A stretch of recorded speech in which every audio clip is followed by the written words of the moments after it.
Welcome back to the county seat. We are continuing our conversation on the internet from our program on TIPLA.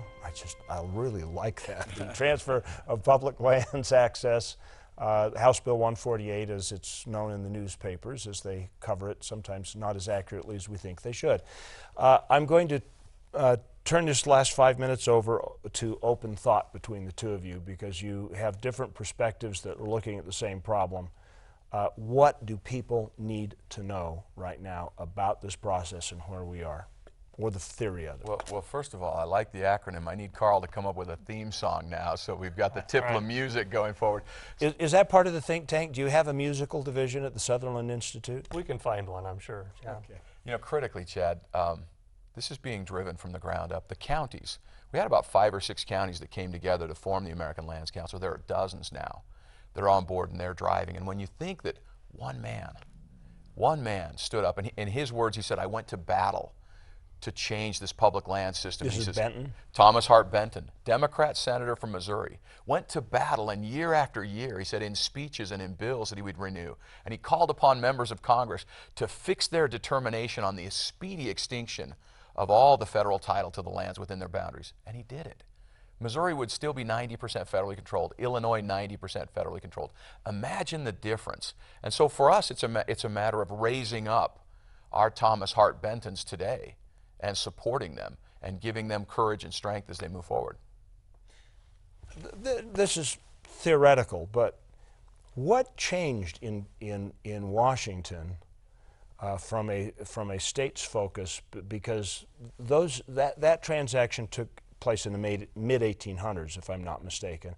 By the time we get to the late 1800s, there's no such inclination to fulfill that part of the promise. What happened? This was well foreseen by Tocqueville. Go back to the old graybeards. They knew everything. There's very little that's new under the sun. And one of his major points was that was different about America, democracy in America, was that people were active at the local, at the state level in governing themselves. One of our founding fathers says, "We will not be ruled, but we will be governed." But when you lose the ability to govern yourself, you frankly lose interest, and that transfers control. Somebody's going to make those decisions.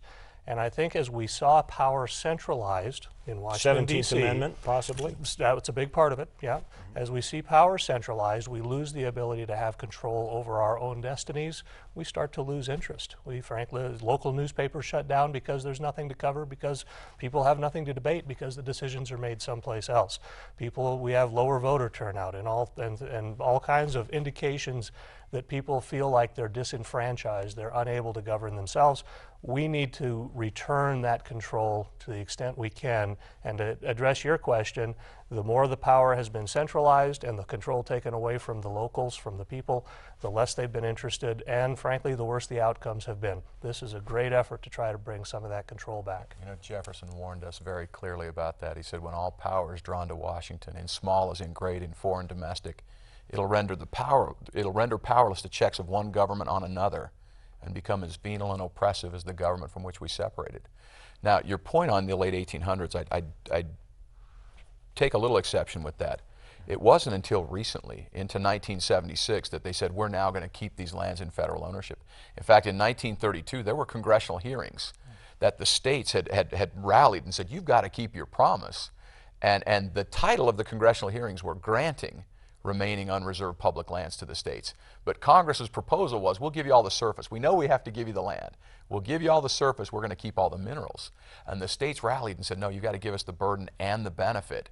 And so when that melted down, it became the Taylor Grazing Act. Became the Taylor Grazing Act. And the very first line of the Taylor Grazing Act, which of course is the precursor to the BLM, to promote the highest use of the public lands pending its final disposal.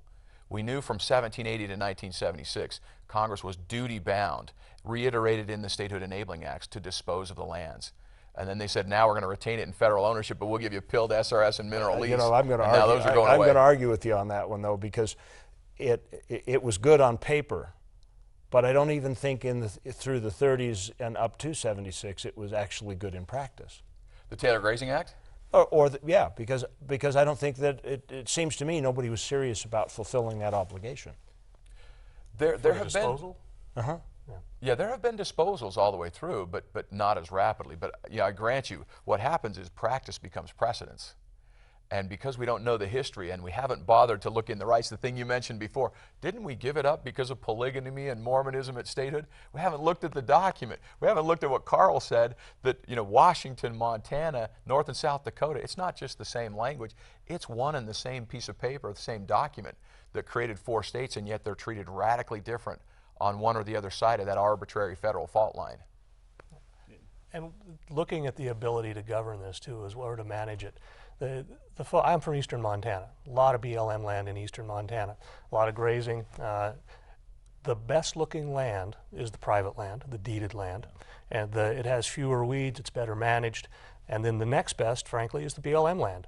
The BLM land that is under management, that is leased to a rancher who is grazing it and managing it that way. So, and they would be taking care of that land, whether it was their deeded land or whether it's federal government land that they're helping to manage.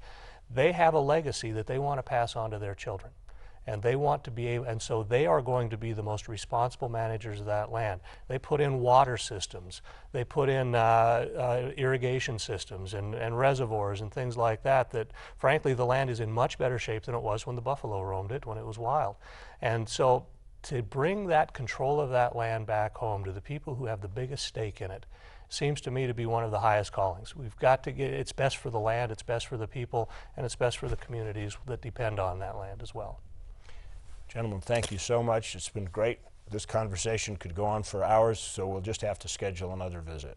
Great. Thanks, Chad. Thank you for coming over to the internet to watch this extended edition of the County Seat. Remember, local government is where your life happens. Get involved. And you guys drove that home. I've been saying that themes since we started the program, but you drove it home today. That's how our solutions are. We'll look for you next week. Thanks.